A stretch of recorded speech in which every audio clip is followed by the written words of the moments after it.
Are you ready to up-level your performance, become a better sales coach, and grow revenue? Are you ready to be ready? Then ready, set, sell. I'm Hannah, a B2B sales enthusiast and sales consultant, advocating for sales to be a little more human. And I'm Tony from Mindtickle, where I'm a sales leader and coach. And you're listening to Ready, Set, Sell, a podcast dedicated to helping revenue and sales professionals like you adopt a sales readiness approach to ensure your team is always ready to win. In each episode, we share smart insights, tangible advice, and actionable tips that can be applied directly to the work you do every day to drive organizational growth.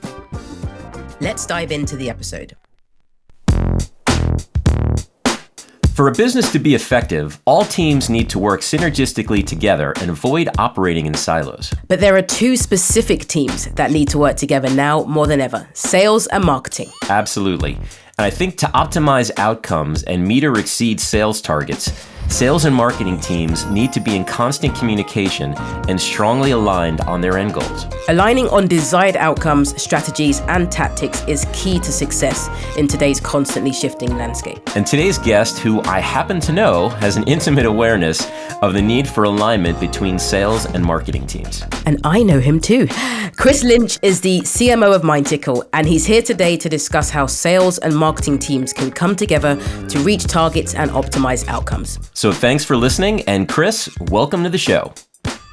We really wanted to start by understanding a bit more about your career background so far, but really more specifically, the things that have happened in your career that really helped you level up, that were like a catalyst for change. Interesting. All right. Yeah. So I've been a chief marketing officer for about 6 years now, and I still like to call myself a product marketer in a CMO shoes, but that was really never part of the plan initially. Way back when I wanted to be a journalist, way before I got into sales and marketing. So if you had asked me back when I was 22 if this is what I'd be doing, I'm not sure what I would have said if I'd said, oh, you're going to be an executive of a high growth tech company.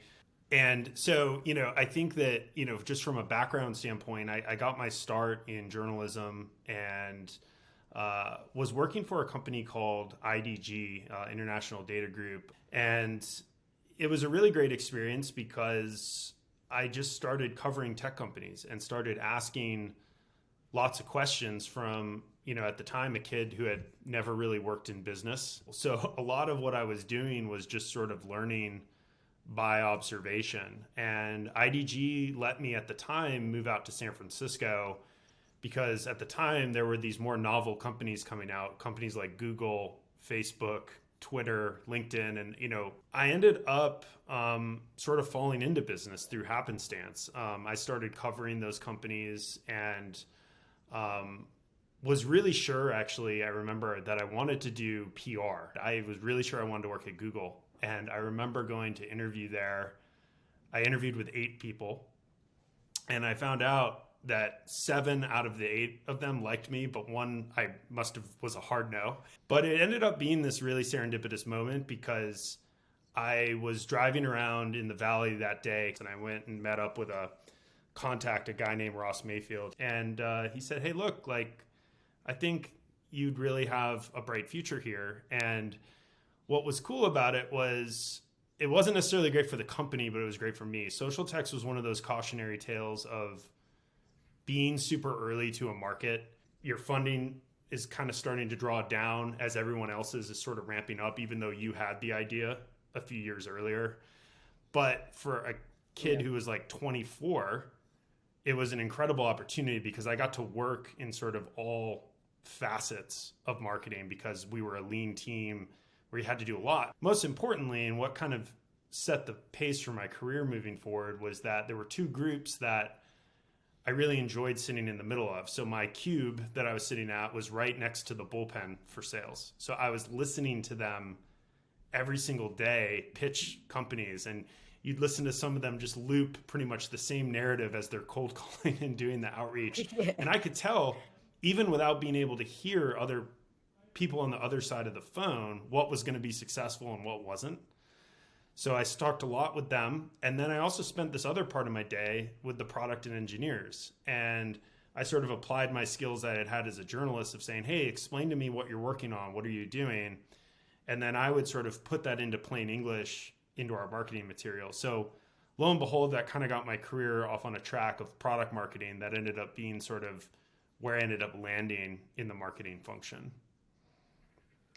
I love the fact that you heard so many conversations that you could start to tell what was actually happening based on just hearing that over and over again. What really brought you from, Northeastern to, you mentioned some great stuff in your background there, but you're from Northeastern into, sales is absolutely where I want to be, and, marketing and bringing all that together. Can you go a little bit further on that and tell us a little bit more how you really got there and what brought you there?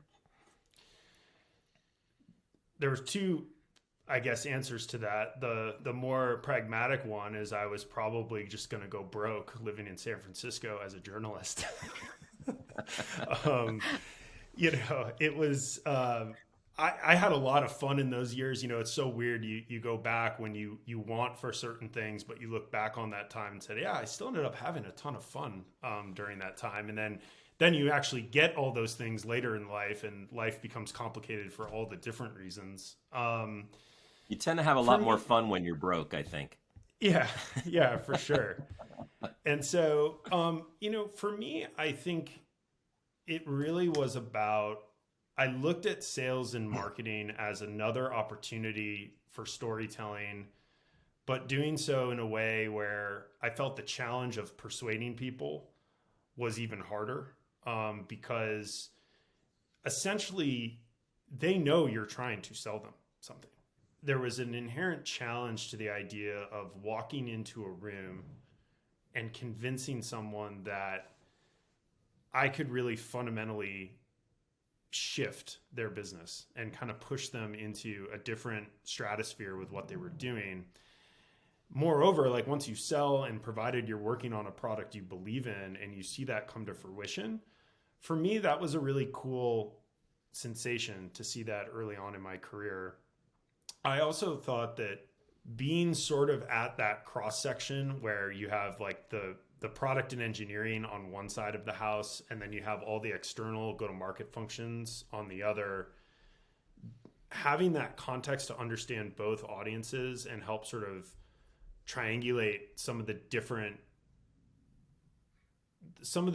types of considerations that people have in a growing business, that was really fun for me. I just started to enjoy it. So I think originally it started out of some basic Maslow's hierarchy of needs. And then, as you start climbing up the pyramid a little bit, some of the work just became more intellectually interesting to me. Got it. No, that's awesome. I love that you mentioned the hierarchy of needs, because I'm thinking, okay, so you've been at Mindtickle for, is it approaching a year now? Almost a year. Yeah, it's gone by quick.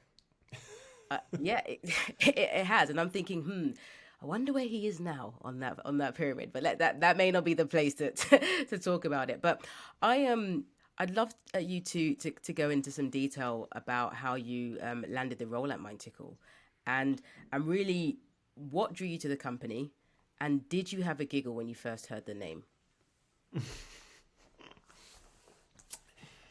I didn't have a giggle when I first heard the name, because at this point with tech companies, I feel like I've seen everything at a certain point. So I feel like my progression to Mindtickle started actually back when I was at Oracle. I ran global product marketing for the Marketing Cloud business unit. They were pulling in companies like Eloqua, Responsys, all these different players in the marketing space. They were pulling it all together. And there, my job was really to be the chief storyteller. It was figuring out, even ahead of product and engineering, being able to integrate all those products together into one offering. How do you at least make it sound like a cohesive thing? And so I did that, and then I became CMO of a company called Cision, which is in the PR software market. Similar deal. They had been acquiring companies like PR Newswire, a slew of different software providers that focus on PR professionals. And again, it was, how do you pull all of these things together into a cohesive story? With Mindtickle, there were really two things that drew me. One was at Mindtickle, we also have a very comprehensive product that in many ways, depending on the eye of the beholder of who's looking at the market, kind of spans a number of different sub-markets in the RevTech space. But really what drew me to the company, because I was lucky enough to have some different options, was that I've lived this problem before that Mindtickle's trying to solve. You know, you have obviously a very diverse background. You've said some great things about the companies that you've worked at. What would you say, though, are some of the qualities that you think you have that have really contributed to bringing you to where you are right now? I think I have some ideas. I'm sure Hannah does as well, but it's always interesting to hear how someone thinks about themselves and their own qualities. Yeah, always a tough one. But if I were to sum it up for me, I think it would be in a few key areas. One is that I'm honest and direct, but I think marketers spend too much time using their positioning and messaging skills internally. And what I would say is that it's really save that for when you're out in the market competing. Leave it all out in the field when you're in the market and do the best job you can to position effectively. But I think internally, particularly when you're dealing with sales, it's really important to be honest and direct. Be truthful for where you are with your performance and the numbers, where you're still gapped and where you're seeing challenges. Another key quality for me is that as much as I really do, I consider myself a humble person. I do feel like I'm on top of my game from like a storytelling perspective. I'm probably peaking at my ability to tell great stories and make compelling messaging. I feel like if you gave me any of our competitor products, I could probably in a very short period of time build a really compelling pitch from it, even more effective than what they might be doing. And that's all respect to the CMOs of my competitors. Some of them have skills that I could never dream of having, and they're incredible at. But I think that I know that I'm very good at that. And I think the third thing I'd say is I'm always in it for the team and the company. And I do feel like that's a little bit in this kind of data-driven modern world, plus coupled with all the individual empowerment that is so encouraged now in the business world. Like I'm a little bit of a company man, to be honest. I don't apply for awards or I don't need all that kind of extra stuff. For me, the biggest satisfaction is just seeing the company be successful. Just going back to the conversation we're having before, you were talking about your core skill set and your superpowers. We're talking a little bit about positioning and working on the brand. What other things do you have in the pipeline that you're working on, and from a marketing perspective, and what overarching goals are they actually helping to drive towards? I think there's a few things that we have going right now. I'm really thinking through what the next version of our digital experience looks like for our prospects and making that as compelling as possible. Tony's probably heard me mention this internally at like one of the town halls, but like I feel like selling went through this phase of, first there was the relationship sale, then there was the value sell. And you can really date yourself in the sales community based on kind of what you say you believe in a little bit. So it's like the value sell kind of worked its way like even through the 90s where you kind of had the 3 martini lunch things. And then you had the early 2000s was all about the value sell, like how much value are you business value are you demonstrating to your customer? I feel like we've moved into the era of the insight sell, where it's actually not enough to just sort of say, oh, like I can provide value for you. The odds are in a lot of these more mature markets, there are multiple companies that can provide more or less a similar value. I think it's more like, can you tell a prospect something interesting or something that they haven't thought of? So as I think about our marketing for that, for me, it kind of comes down to, can we provide experiences that helps our prospect deliver more insight inside of their companies? So we've been really advocating for this ideal rep profile concept, right? All marketers have ideal customer profiles. Sales leaders should have an ideal rep profile. We're working through basically a digital experience where people can come to our site, give us some interesting information about their organization, and then kind of turn back at least a first introductory perspective on what their ideal rep profile could be. So we're really looking to make compelling content experiences that help prospects have that insight. So I think that's one key thing we're really focused on right now. I'd say the other thing is, like a lot of marketing shops in B2B right now, I think we're working hard to sort of rationalize what the mechanics of an ideal funnel look like. I think the emergence of account-based marketing has, really created a fervor within the B2B marketing community for a while, because I feel like for a lot of folks, particularly those who had worked in the demand side of the house for a while, it ended up being this like interesting change of the goalpost. If you had been working in the demand and found the grind of just generating leads to be a bear, it's nice to just flip the script and change the narrative and say, oh, well, it's actually, there's an addressable market of accounts here that we should go after. I think that for me, intent models and some of that stuff that the ABM providers have are very interesting. They're nice guidelines as to like where you want to go in market. But I also think that, staying very true to the persona you're trying to reach in market, understanding that you are still going to find some people, even with all the targeting we have, you're still going to have people who come to your site who we can really solve a problem for them. And I want to make sure that our system is flexible enough to accommodate for those different people as they funnel through. So when I worked at Oracle, I would use the term adaptive. I want our marketing to be very adaptive. I want it to be able to cater to different types of people in the revenue function and make sure they're getting the experience that they want.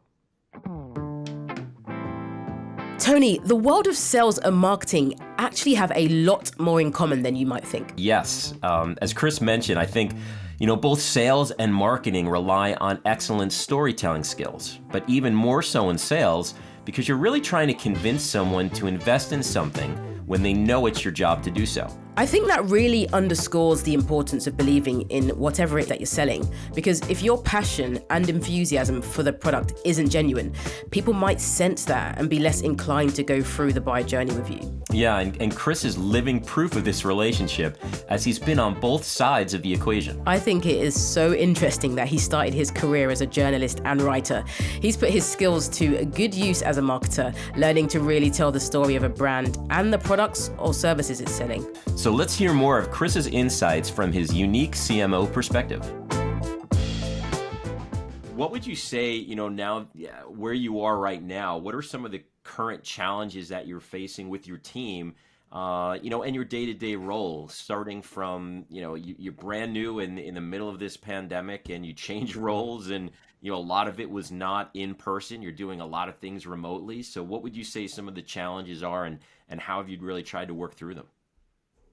Great question. I'd say the biggest challenge in a company like ours, we are growing fast. We're growing at a rate probably that is well above industry standard for a company like ours.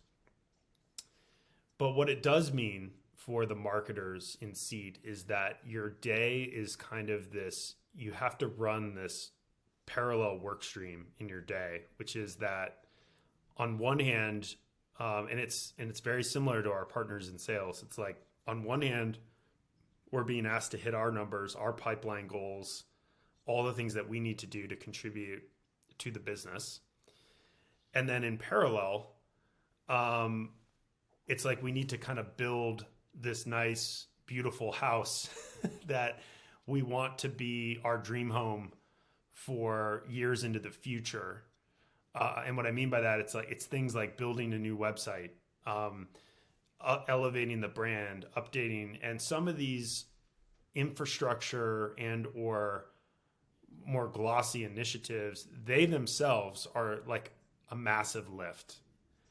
And then on top of that, you're trying to manage the daily grind of the business. And so for me, the biggest challenge as a CMO, frankly, a lot of my day is sort of, I look at it through the prism of, should I be telling this person to focus a little bit more on the like immediate thing? Or do I have them kind of focus more on this where we want to be type of project? And there are consequences in both directions. It's like you pull them off that, it may have a little bit of impact on some of your day-to-day metrics. But then, when you don't start building the other thing, you're also creating debt for yourself at a different capacity. So Sure. I'd say like at a high level, that's our biggest challenge, is like making sure that we're able to balance where we want to go, but also kind of meet the daily demands of the business.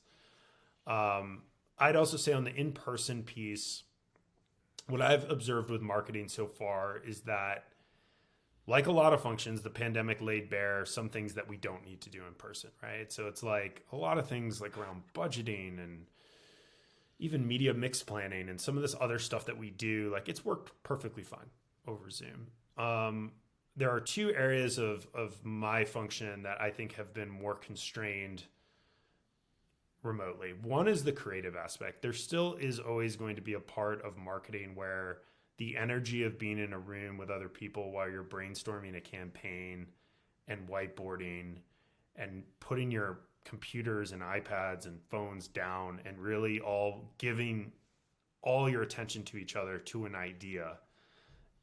I miss that, and I'm looking forward to that coming back. And Sure.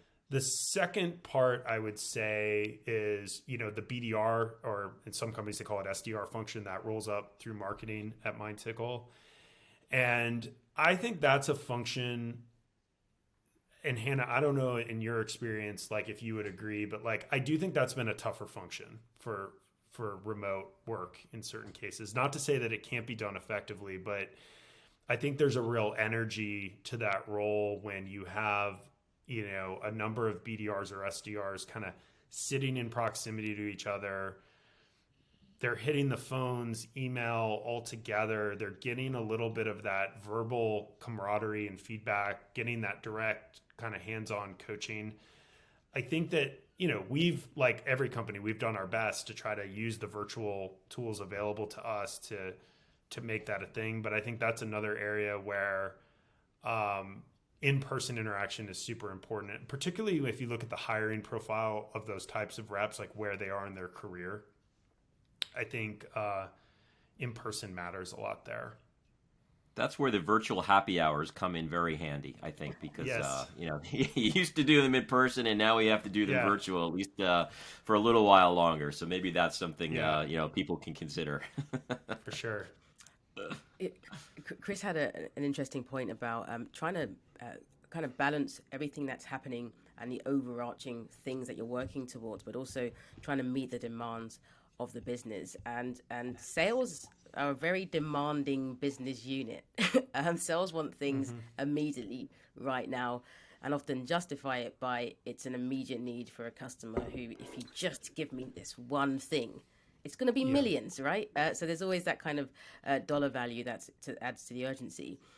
What does that alignment look like for you? What is that sales and marketing alignment like? When you go into an organization, it's approaching a year, you come in, you kind of get a lay of the land. What are the sort of 2 or 3 go-to things that you typically look at or try to work at fixing to create better alignment? So I think, number one, I like to look at the full spectrum of resources that are made available to sales. So there's sort of the all boats rise stuff, i.e. that would be like your branding, just generally some of your demand programs that you're running and things you're doing to drive revenue for the business, to drive pipeline for the business. So I like to look at the full spectrum of those things, because if I do that, it helps me deal with the case by case stuff in a more thoughtful way.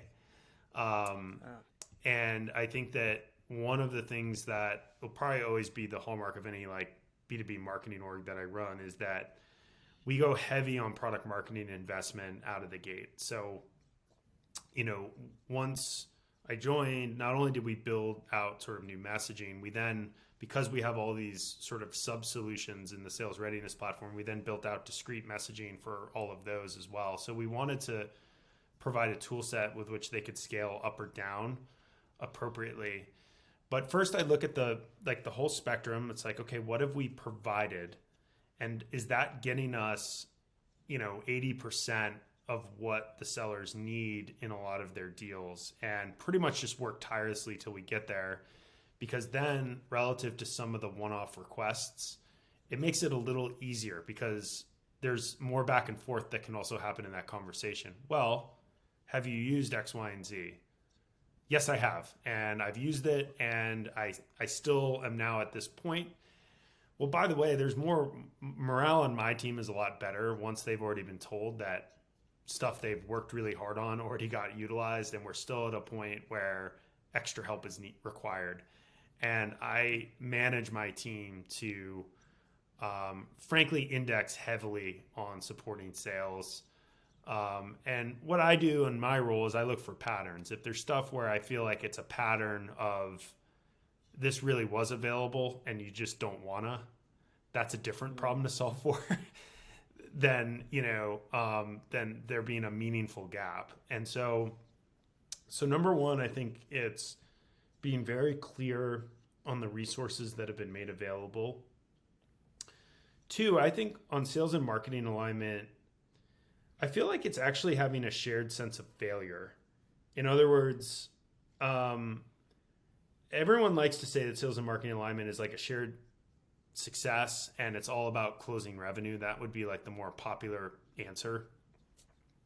But I like saying shared sense of failure because in my experience, way more transformational business decisions get made between marketing and sales by looking at your losses and looking at things that didn't go so well. Everywhere I've worked, there are win notices sent out over email. There are win notices sent out over Slack. We don't spend as much time sending out the loss notices and everything that went loss. Like we do win-loss analysis as an example at Mindtickle. But that's less of a public thing for all the different reasons, because some of the stuff you get in those interviews is very candid and you got to be thoughtful about making sure you're not accidentally dressing down someone for something they did or didn't do.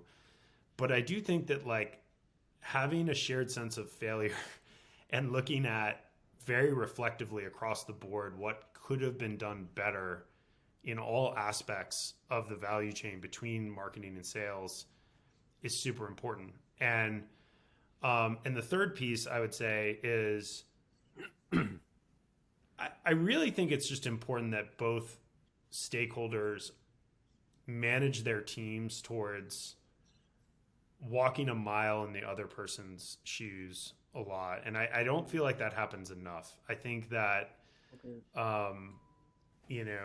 one, I think it's important for marketing to empathize with sales that it is the ultimate what have you done for me lately profession. And there's an incredible pressure to deliver, particularly in an environment like we're at, which is a high growth business.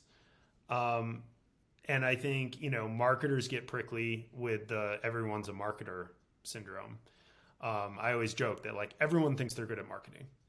You always hear these different ideas around like, oh, well, if you just did this, or like another big one for marketers is all the competitor envy stuff. Well, so-and-so did this. And like, so I think that it's super important to realize that,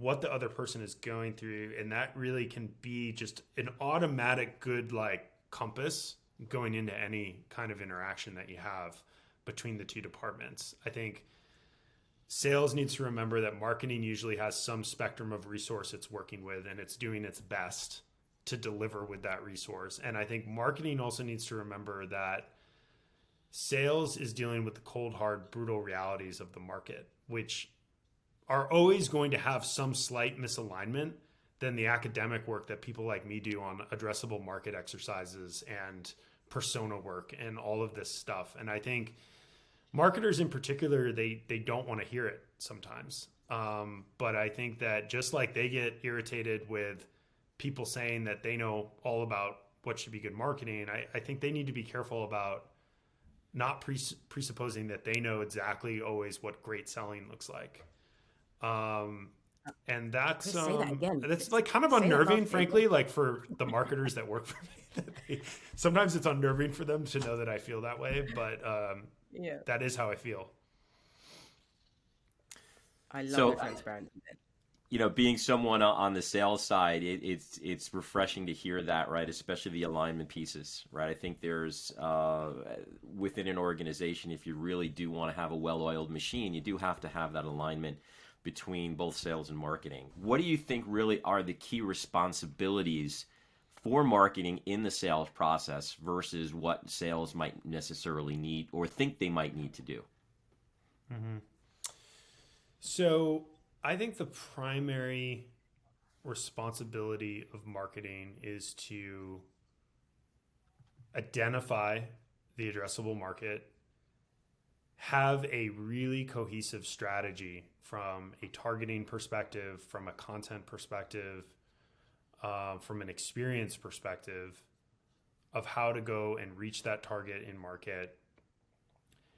And frankly, place some bets on what you think the majority of those people are missing in their current roles and actually need to see addressed in what they're doing. So I think that's very much on marketing's purview. I think there's all the classical stuff that has been written about to death, which is all true, right? That, more of the buying decision happens before anyone ever talks to a salesperson. I think that's all true, but I also feel that it's important for marketing to bring some point of view to those interactions. It's not just enough to say, well, we think this target will be interested in sales coaching, so we'll develop a white paper and a webinar around sales coaching. Like, you can do anything to generate keywords and get the machines to notice you in some way. But I think that it is on marketing to also come with a unique point of view that they are seeding in the mind of that prospect. So that way, sales's goal really is to get in there and take that seed that's been planted and start getting really prescriptive about the strategy and what would be involved in bringing that to life at a company. So for me, that's sort of where the division of labor is. Marketing is like it's like that inception of sort of planting the idea, and then it's the seller's job to sort of bring it to life, start getting into all of the nuance that exists inside of these companies. If we're talking about B2B, which we are, right? Like, I think that one thing that is important for sales to remember is, like, when marketing is building these strategies, there is a point where they just have to plan for what works most of the time as our conversation here, because they're trying to reach a more mass audience. Even with all the data tools and the targeting and personalization and all this stuff, if people are being completely honest with you, there's still some level of malleability that you have to have in some of your messaging if you want to reach some of these audiences. So then it's really on sales to kind of take it that level deeper, that is really going to make the value and the insight, like I use that word, super clear in the mind of the buyer. That's sort of how I look at the breakdown. So Chris, we've spent some time, talking about your history, really understanding your superpowers, and more importantly, looking closely when it comes to inside the business, how you can start to create alignment between sales and marketing. Now, I'd really love to get your perspective on one of the things that you're excited about when it comes to technology, the different things that are happening in the world that are going to drive and revolutionize marketing and sales over the next 2 to 5 years. So I think one of the greatest things that is going to revolutionize the B2B marketing industry is the revenue technology and the sales technology stack catching up. And chief revenue officers, chief sales officers, whatever senior sales title you can imagine, is going to start leaning harder into a more digitally focused way of doing business. I feel that revenue technology is in a similar space right now where you have sort of this smattering of different providers that are solving the sales productivity and performance challenge from different angles. But we're going to see more consolidation of that functionality coming together. But I also think that that's going to be an extraordinary thing for marketing. As more of the sales process kind of comes out of the shadows and gets brought into the digital realm, I think that's going to put more context behind the data that we've sorely been missing for a long time. That's the revolution that's going to happen, is revenue technology is going to catch up. And the last point I just make is CMOs, coming into the 2000s, they always wanted to just hang their hat on the next brand campaign, the next tagline. That's going to be my thing. And then they realized that actually I have to be potentially the most digitally first organization. And what did we see? We saw all this spend that was going towards CIOs start to move over to CMOs. I think the same thing is happening with the chief revenue officers. I think what's happening is they're realizing that, just relying on sales ops and or IT to manage all my technology is probably not good enough. And I think that is going to be a massive change that you see in that leadership role and change, is that they're going to have to start leaning into this stuff in a way that CMOs did 10 years ago. So Chris, this has been a great conversation. We learned a lot. I think what we want to do is we're going to put your CMO superpowers to work one last time. Okay. We're going to go through a very quick rapid fire round of questions. So you're going to have to sharpen those skills real quick. We're going to give you a couple questions. Hannah's going to go first, then I'll pop in. We're going to do these real fast as we go through them, but we'll have some fun with it. And Hannah, go ahead and kick it off. Okay, so what's the best piece of advice you've been given in your career? I worked with a gentleman named Chandar Padabiram. He's now the CMO of Coupa Software. Before that, he was CMO of Marketo, so not exactly a lightweight. And he said, we are always going to perceive ourselves in a slightly different way than everyone else perceives us. The best you can do is minimize the number of clicks you are away.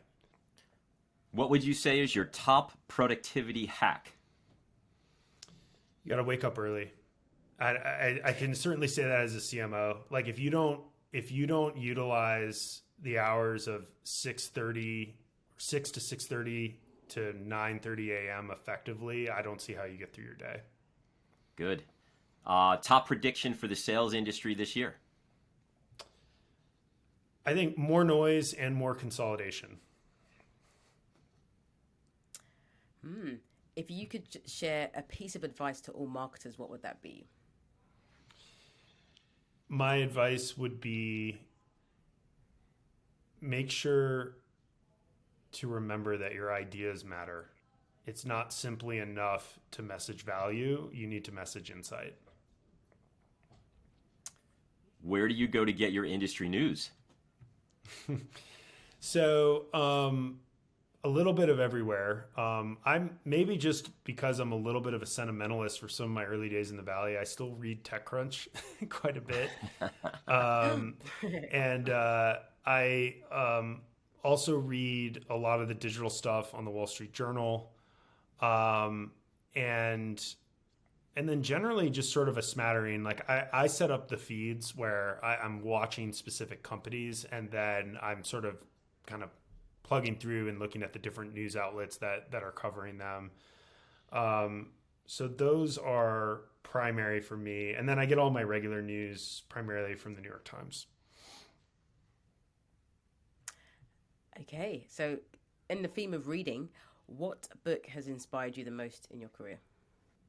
Malcolm Gladwell's Blink has still stuck with me all these years later. I'm sure there's a lot in that book now that has probably been refuted as pseudoscience in a number of different constructs, but I think that I think through so much in my life around sort of like initial impressions and reactions to things and how much that shapes you and how much it shapes a lot of your business relationships. And so, I mean, that book is probably 20 years old now, but that one has stuck with me this whole time. So I'm going to throw one last question in. We're going to go from books to movies, since you brought movies up earlier. And this is a question we had asked the previous guest on the podcast, but which term would you use? Always be closing or sell me this pen? Sell me this pen. That is the correct answer. Chris, thanks so much for your time here on the podcast today. It was a pleasure for Hannah and I to have you on, and we're looking forward to seeing what you do at Mindtickle. Thank you. Thank you both. So, Hannah, I've had more positions than I care to reveal over the course of my career, but I've worked with a number of different marketing people, some good, some not as good. But I think there's been a bunch that I've worked with that have done an excellent job in really setting up and driving awareness. I've been at some companies that were very much early on in the beginning of their fields, where you were doing a lot of evangelizing, right? Having to go out and really make sure that people really get a first understanding of what the product is or what the solution is that we were delivering. So I think the best marketers that I've worked with have really done a phenomenal job of really getting the name out there and the brand out there, and making sure that the customers had a good sense of what it is that we could do, but more importantly, the value that we could provide. Does that ring true to what you've experienced with any of the marketing teams you've worked with? Yeah, I'm with you completely. I've worked again. I've had many roles in my over my sales career, and I have definitely been part of organizations where marketing. Put it this way, I haven't known what they're doing. I just don't know. I'm like, man, like, are you here? Do you still work here? What are you working on? And that has worried me. And I've been in situations as a salesperson where I've been like, if I say something, am I going to get in trouble? Because I haven't heard from marketing. I don't know what they're doing. I'm confused. So they're developing tchotchkes is what they're doing. They're getting nice pens and shirts and things like that, I think. I'm like, huh? However, I've also been in environments where it's both small and large organizations where marketing, they are all over you. They're like, here's a campaign. This is what we're doing. Here's the script. Here's the value prop. Present it to us. Walk us through a demonstration.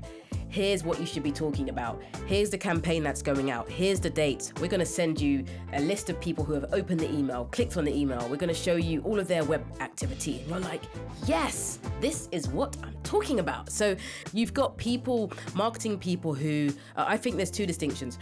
You've got marketing people, and I'm definitely going to lose followers when I finish talking about this. But you're going to have some marketers who are like, my job is to make money for the company. That's it. And you're going to have other marketers who are saying, I am here to drive leads.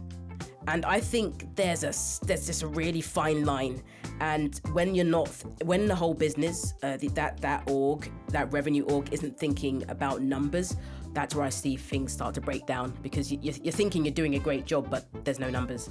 So, that's my 2 pence or cents. Yeah, and the thing is, you don't need a huge marketing team in order to have success, right? I've been at some smaller organizations that just had phenomenal people that were very crisp in their messaging. They were very precise and knew how to target the right people at the right time with the right information, right? And that's why sales and marketing are so intertwined, right? Because the outcomes and goals that they're looking for aren't really that dissimilar.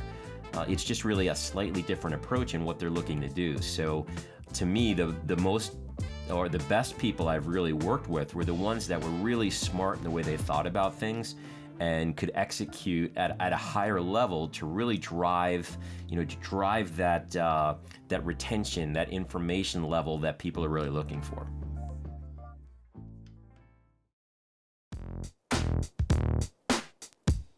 Hannah, I'm a movie guy, as you know, so telling a good story is always very important. But in sales, telling a good story about your brand relies on having a strong belief in the company's overall vision and mission. I agree with Chris that to optimize sales outcomes and effectiveness, sales and marketing each need to build a team full of passionate people who can really get behind the product. I mean, Chris, he even emphasized the importance of being truthful and direct as marketers, especially when working directly with the sales team. Exactly. And we all appreciate honesty when working with others, but if you really want to get in a salesperson's good books, it's important to be upfront about overall performance and any challenges you may be dealing with. There's a way to get into a salesperson's good books? Maybe. But honestly, remaining adaptable and flexible to change is really essential, especially in today's rapidly evolving world. Exactly. Being able to help your customers solve problems as they crop up will help you build relationships founded on trust, credibility, and a problem-solving attitude. Thank you for listening to this episode of Ready, Set, Sell. We hope you took away some valuable lessons and insights that inspire you to reevaluate your approach to sales readiness. Don't forget to subscribe, rate, and review the show when you get a minute. And stay tuned for the next episode of Ready, Set, Sell.